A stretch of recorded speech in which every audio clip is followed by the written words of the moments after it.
Assalamualaikum warahmatullahi wabarakatuh. Sekarang kita masuk ke subbab 4.1 mengenai limit dari suatu fungsi. Kalau yang bab 3 kemarin kan kita belajar limit barisan. Nah, sekarang sudah mulai masuk ke limit fungsi. Di 4.1.1 di situ ada definisi dari cluster point ya. Yang dinamakan cluster point itu kalau C itu cluster point dari suatu himpunan A, maka untuk setiap delta lebih besar dari 0, untuk setiap ketetanggaan dari C, masih ingat ketetanggaan, dibuka lagi ya di bab 2. Ketetanggaan itu apa? Jadi kalau kita ambil ketetanggaannya, masih ada minimal satu titik, yaitu X di dalam himpunan tersebut. Atau dengan kata lain, kalau dinotasikan ya, mutlak dari X min C itu kurang dari delta. Maksudnya kayak gini kalau ilustrasinya. Saya punya himpunan A. Seperti ini himpunan terbuka ya. Ini himpunan A. Nah, C itu dikatakan cluster point. Saya ambil misalkan C-nya di sini.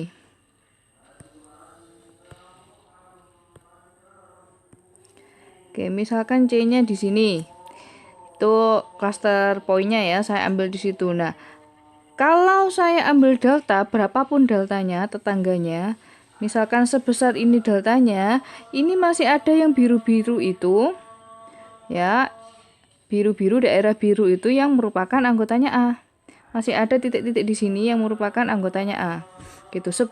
Kalau deltanya diperkecil lagi, itu juga masih ada di sini, daerah biru-birunya ya.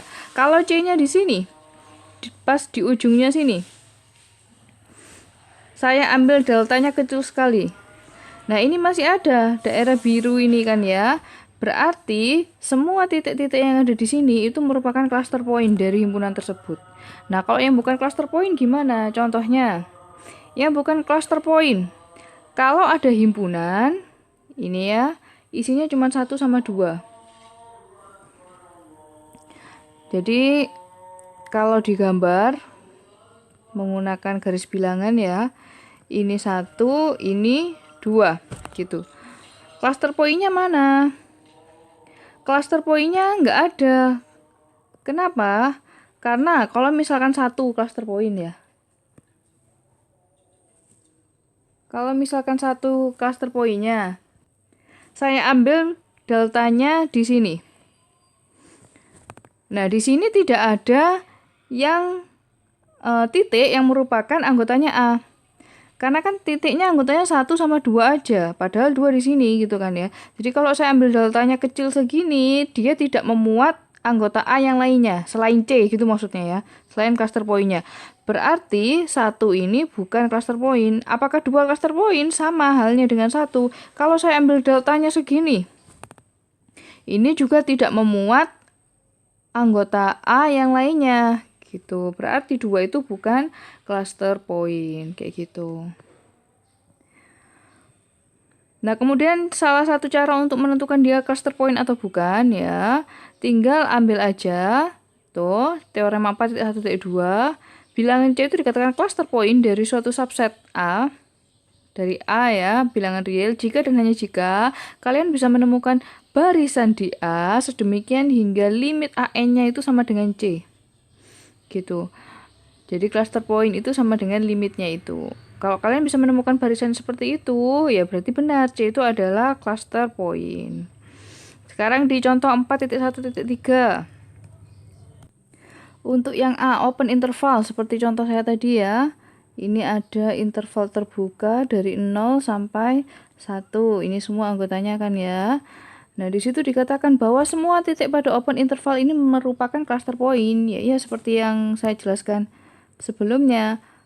Dimanapun kalian mengambil cluster point-nya, asal di dalam A ya, atau pas di batasnya sini. Misalkan di sini, saya bisa mengambil deltanya, sekecil apapun deltanya, misalkan segini, masih tetap ada anggotanya A di dalam himpunan yang saya merah ini. Nah, ini kan ada yang kelihatan biru-biru itu kan ya. Itu kan masih ada anggotanya berarti. Nah, itu dia merupakan cluster point dimanapun, semua titiknya ini merupakan cluster point. Yang di pinggir ini juga gitu, seperti tadi ya. Kalau saya ambil cluster pointnya di sini, ketika saya ambil delta, sekecil apapun deltanya, masih ada anggotanya A-nya ini, yang kelihatan biru itu. Berarti open interval, interval terbuka, ya, itu setiap titiknya merupakan cluster point. Apalagi yang close juga merupakan cluster point. Seperti itu. Nah, kemudian yang B itu himpunan yang hingga itu tidak memiliki cluster point. Himpunan hingga kayak gimana? Ya misalkan aja saya punya himpunan A, isinya 1, 2, 3, 4, 5, 6, 7 sampai 10 ya, 8, 9, 10. Ini kan sama seperti contoh yang isinya 1, 2 tadi. Ya, ketika saya ambil misalkan 1 sebagai cluster point, karena dia loncat-loncat seperti ini anggotanya, berarti ketika deltanya segini nggak ada anggota A-nya gitu. Nah, kalau yang C, the infinite set and natural number, bilangan asli itu juga tidak punya cluster point meskipun dia itu infinite ya, tak hingga. Bilangan asli itu kan tidak hingga, tak hingga ya, tapi dia tidak punya cluster point. Kenapa? Karena dia loncat-loncat sama seperti yang B tadi gitu. Nah, kalau yang D, nah ini barisan, ingat, ini barisan ya, bukan fungsi. Seper n elemen natural itu punya cluster point. Cluster point-nya yaitu 0. Kenapa bisa gitu? Nih. Kan grafiknya kayak gini kalau seper n itu. Ini waktu di n, semakin lama dia kan semakin kecil, sempit-sempit, mendekat ke 0. Itu kan ya. Maka cluster point-nya di situ adalah 0. Gitu. Karena kita bisa menemukan barisannya seper n yang limitnya itu sama dengan 0. Kayak gitu. Kan limit dari seper n itu 0. Makanya di situ cluster point-nya adalah 0. Nah, sekarang kita masuk ke definisi limit dari suatu fungsi. Ini hampir sama dengan limit barisan ya. Bedanya cuma di sini ada pemakaian delta. Kalau di limit barisan, kalian kan menggunakan k, n. Jika n lebih besar dari k gitu kan. Kalau ini kita menggunakan epsilon delta. Makanya namanya itu definisinya definisi epsilon delta. Jadi kalau ada A itu suatu himpunan subset dari bilangan real ya, dan C itu adalah cluster point dari A. Dia cluster point berarti X dikurangi C kurang dari delta gitu tadi ya.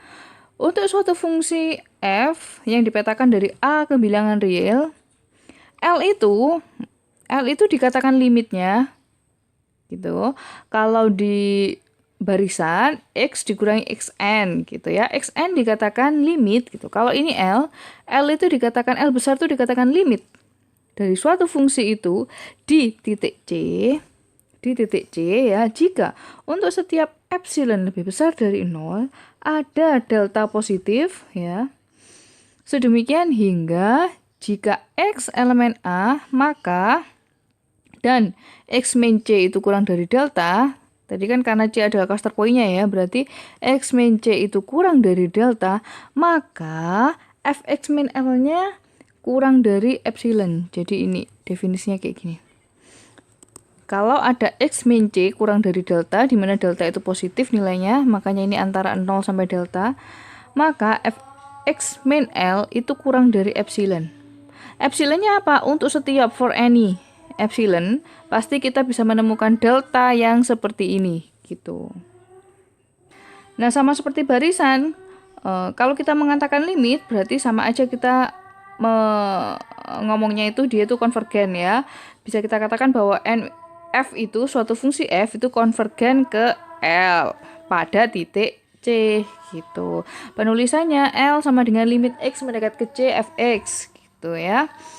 Bisa kalian lihat sendiri, bisa juga dikatakan fx mendekat ke L sejalan dengan X itu mendekat ke C. Gitu.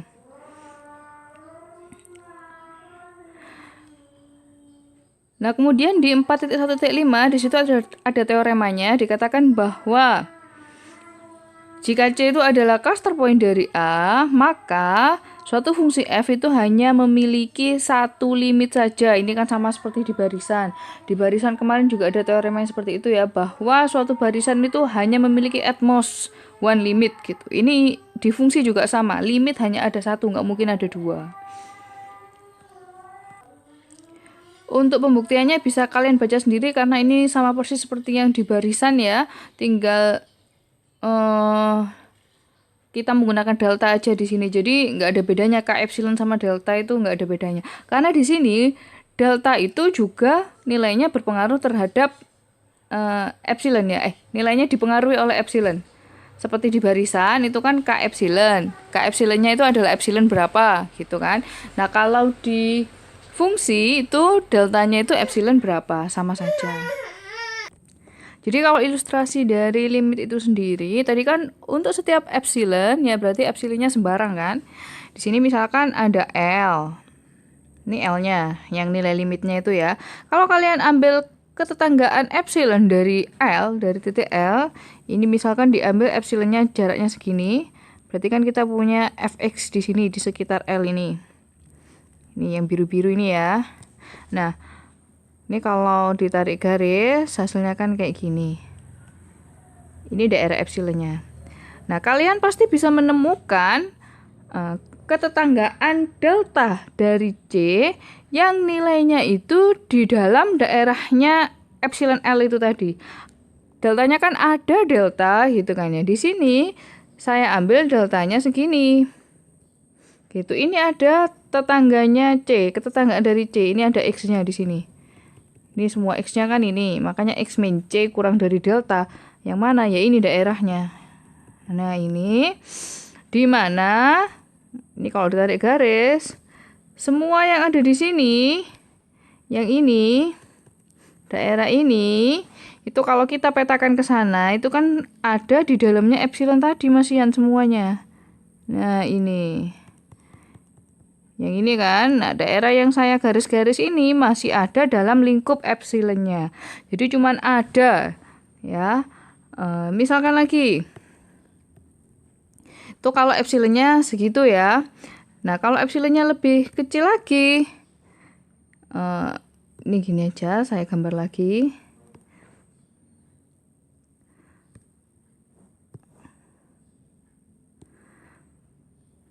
Saya ambil L-nya di sini. Ini ada L. Kemudian L ini di sini ada C-nya ya. Kalau saya ambil epsilonnya sekecil ini, ya sembarang kan ya tadi katanya. Ini daerah epsilonnya. Nah ini kalau kita tarik daerah, dia kan kayak gini ya. Saya bisa mengambil delta di mana ketetanggaan dari C itu ada di dalam daerah yang epsilon tadi. Deltanya seberapa? Deltanya berarti ini yang paling agak kecil lagi di sini. Ini adalah daerah deltanya. Kalau saya tarik ke sana, ini kan kayak gini. Yang ini di sini. Nah, ini dia masih termasuk di dalam daerah epsilon tadi. Gini ya. Ya, ini. Jadi untuk setiap epsilon berapapun yang saya ambil epsilonnya ada. Deltanya kan cuma ada kan ya, satu boleh gitu. Ada delta ya ini ada, bisa saya buktikan. Makanya semakin kecil epsilon, nanti ya semakin kecil epsilonnya, dia kan akan mendekat ke L. Deltanya juga akan semakin dekat ke C. Gitu loh. Makanya itu akhirnya dapat definisi limit. Kayak gitu. Sehingga di 4.1.6 di situ ya, ini adalah pernyataan yang ekuivalen. Kalau kita bicara limit X mendekat ke C dari fx itu sama dengan L, berarti kita juga bisa dikatakan bahwa untuk sembarang epsilon, ya, ketetanggaan epsilon dari L ada, itu tadi ya, ketetanggaan delta dari C sedemikian. Hingga jika X tidak sama dengan C, ya, adalah sembarang titik di daerah ketetanggaannya C tadi ya, delta C tadi, maka fx-nya itu akan masuk di daerah ketetanggaannya yang L gitu, yang epsilon tadi kayak gitu. Di contoh 4.1.7 di situ dikatakan bahwa limit dari suatu konstan B itu sama dengan konstan itu sendiri. Fungsinya konstan ya, B. Limitnya X mendekat ke C, suatu bilangan C gitu. Cara pembuktiannya gimana?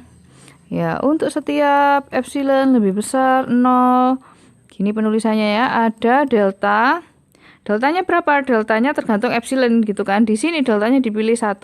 Kenapa? Sebenarnya karena kalau di soal ini, khusus untuk soal ini, nilai deltanya itu tidak pengaruh berapapun itu. Yang penting dia positif. Ada delta, saya ambil misalkan epsilon ya. Karena epsilon itu lebih besar dari 0, maka kan ini juga sudah memenuhi deltanya positif ya. Ada delta positif, sehingga jika X min C itu kurang dari delta, maka Fx min L. Fx min L itu sama dengan Fx. Fungsinya apa? Fungsinya kan B. B dikurangi L. L itu nilai limitnya B. Ini ya. B dikurangi B berapa? B dikurangi B itu kan 0. Mutlak 0. Ini sama dengan 0. Ya, 0 ini kurang dari epsilon, karena epsilonnya kan lebih besar dari 0. Sudah terbukti. Gitu, berarti memang benar bahwa limitnya B itu adalah B, kayak gitu. Sekarang soal yang B, limit X mendekat ke C dari suatu fungsi E, Fx sama dengan X ya. Fx-nya itu X. Dia itu limitnya ternyata sama dengan C. Bagaimana cara pembuktiannya? Ya sama, untuk setiap epsilon lebih besar 0 ada delta positif ya. Berapa deltanya? Nggak tahu, nilainya delta itu kan bergantung sama epsilon. Sama seperti K epsilon ya. Deltanya bergantung sama epsilon, di mana dia itu harus positif. Nanti akan kita cari tahu deltanya itu berapa. Sehingga jika gitu kan X min C itu kurang dari delta, yang sama dengan apa itu tadi, nggak tahu, maka Fx dikurangi L. Fx-nya apa? Fungsinya X. Fungsinya X. Limitnya akan dibuktikan apa? C, X min C. Nah, kita maunya X min C ini, ya, dia ini kan maunya kurang dari epsilon gitu kan ya. Berarti deltanya kita pilih berapa? Ya ini sudah langsung epsilon. Berarti deltanya kita pilih sama dengan epsilon. Ini sama dengan epsilon kayak gitu.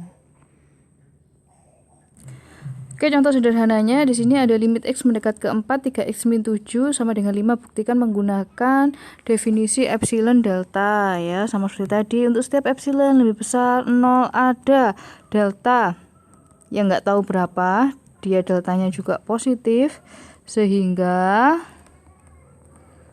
jika saya punya X min C, X min C, C-nya apa? C-nya kan mendekat ke 4, berarti X min 4 itu kurang dari delta itu tadi, ya nggak tahu kita nilainya berapa tadi ya, nanti akan kita tulis. Maka Fx min L, Fx-nya apa? Fx-nya yang ini, fungsinya 3x min 7 kurang dari L-nya mana? L-nya yang ini, 5. Nah, kayak gini, ini sama dengan mutlak 3x min 12. Ya, ini kalau kita keluarkan 3-nya, ini 3x min 4 kayak gini. Nah, berdasarkan sifatnya nilai mutlak, ini boleh saya pisahkan perkalian X min 4 kan seperti ini ya. Ini sama dengan mutlak dari 3, ya 3 itu sendiri, yang ini tetap X min 4. Nah, kita kan inginnya ini kurang dari epsilon kan, padahal di sini X mutlak X min 4 itu kurang dari delta. Berarti kalau kalian mau cari deltanya, ini dicoret-coretan yang lain ya. Berarti ini X min 4 kurang dari epsilon, ini kan 3 gini kan ya. Berarti X min 4 itu kurang dari epsilon per 3, sehingga pilih deltanya itu adalah epsilon per 3. Ini pilih epsilon per 3. Ini kita tulis epsilon per 3. Jadi kalau coret-coretannya kalian tuh dilanjutkan ke yang ini tadi. Nah, gini. Ini akan kurang dari 3 dikalikan ini tadi, delta yang kalian pilih tadi, epsilon per 3. Hasilnya akan sama dengan epsilon, kayak gitu. Jadi ini kerjakan dulu, sehingga menemukan yang ini tadi, X min C-nya tadi. Untuk memilih deltanya itu apa, kayak gitu. Ini contoh yang sederhana. Selanjutnya, contoh yang 9, soal nomor 9 ya, yang A. Akan saya berikan contoh pengerjaannya. Oke, soalnya di sini limit X mendekat ke 2, 1 dibagi 1 min X itu nilainya sama dengan min 1 limitnya ya. Dengan menggunakan pembuktian epsilon delta, berarti untuk setiap epsilon lebih besar dari 0 ada delta positif yang sama dengan berapa? Kita belum tahu, nanti kita cari ya. Dia pasti positif, sehingga jika X min C, X min C, X min C-nya di sini mendekat ke 2 kan? Itu berarti X min 2 kurang dari delta, nggak tahu ini berapa ya. Maka Fx dikurangi L, Fx-nya berapa? 1 dibagi 1 min X dikurangi L, L-nya berapa yang mau dibuktikan? Yaitu min 1, ini min 1. Seperti ini. Nah, ini sama dengan 1. Saya tulis ini dulu ya. Ini sama dengan 1 min X ditambah 1. Kita samakan penyebutnya, jadinya dapat 1 min X, 1 plus 1 min X, seperti ini. Nah, ini sama dengan 2 min X ya dibagi dengan 1 min X. Kalau saya pisahkan tuh, berarti saya dapat 2 dikurangi X mutlak dibagi mutlak 1 min X. Nah, untuk yang 2 min X, kalau saya balik posisinya ya, bisa kan ya. Nih, kalau saya balik ini kan jadi min 1 X min 2, seperti ini kan.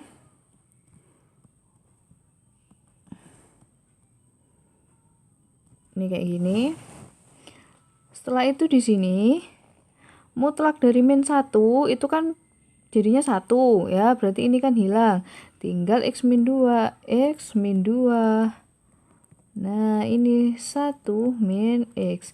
Di sini sudah ada X min 2, sama seperti yang di delta itu tadi. Jadi kita sudah hampir ketemu ya, deltanya itu sama dengan berapa. Nah, permasalahannya di sini tinggal yang 1 min X. Gimana caranya dapat 1 min X ya? Kalian cari di coret-coretan dulu. Ini kita kerjakan di coret-coretan ya. Mutlak dari 1 min X. Ambil X itu sama dengan berapa, terserah kalian, yang penting bilangannya kecil, boleh 1 ya, boleh setengah, intinya yang kecil ya. Nah, kalau saya ambil 1 di sini, X sama dengan 1, bawahnya kan nanti 0, jadi kita nggak bisa ambil 1, ambil yang kurang dari itu. Misalkan saya ambil setengah X nya biar mudah, berarti ini sama dengan 1 dibagi 1 min setengah ya kan. Ini sama dengan 1 dikurangi setengah mutlaknya setengah, gini ya, 1 dibagi setengah hasilnya sama dengan 2.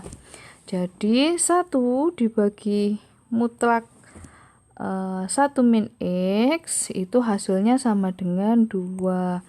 Nah, kembali lagi ke soal yang tadi. Ini kan gini, 1 mutlak 1 min X. X min 2 gitu ya. Nah, ini maunya kita ya. Seperti ini. Tadi kan kita ambil kalau X-nya setengah, dia nilainya 2 kan? Mutlak dari 1 dibagi mutlak 1 min X itu kan nilainya 2. Berarti di sini kita masukkan 2 dikali berapa biar dia itu hasilnya jadi epsilon gitu. Yang mau kita cari kan ini deltanya ini berapa gitu kan ya. Berapa? Yaitu epsilon per 2 gitu kan. Sehingga di sini deltanya ada 2. Kenapa ada 2? Karena kita tadi mengumpamakan hasil dari ini itu sama dengan 2. Ya, ketika X-nya sama dengan setengah tadi kita ambilnya kan kayak gitu ya. Jadi deltanya itu minimal dari setengah itu dari X yang kita ambil ini ya. Setengah atau yang ini. Pi per 2. Minimalnya mana yang lebih kecil? Ya nggak tahu, pokoknya antara 2 itu, entah yang setengah, entah yang pi per 2 gitu. Sama, ini juga kita tulis ulang ya, minimal dari atau infimum dari setengah sama pi per 2. Ini adalah deltanya. Jadi pengerjaannya seperti ini tadi. Yang ini kalian tulis di coret-coretan ya. Setengah ini dapatnya dari X yang kalian ambil. Sebisa mungkin X-nya kecil ya. Jadi kalau X-nya nanti kalian ambilnya sepertiga ya hasil epsilonnya akan beda lagi, bukan epsilon per 2 lagi gitu. Tergantung ini yang kalian ambil, X yang kalian ambil ini gitu. Nah, untuk duanya ini hasil dari perhitungannya masuk ke sini, makanya dapatnya epsilon per 2. Seperti itu.